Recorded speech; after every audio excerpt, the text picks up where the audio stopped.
Ustaz, adakah dosa syirik boleh dihapuskan apabila dia bertaubat?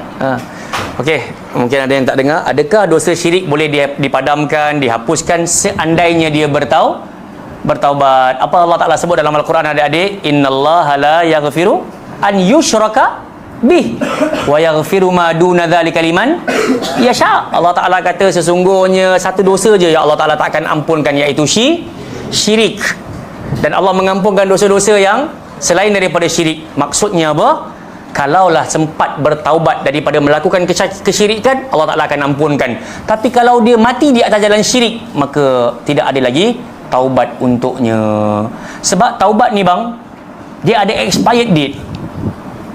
Macam roti ni lepas 4 hari ataupun 5 hari, dia ada expired date. Nanti dia naik kulat dan tak elok untuk kita makan lah.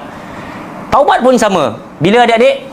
Ketika matahari terbit daripada barat dan ketika nyawa sampai di kerongkongan, di kala itu taubat tak lagi diterima.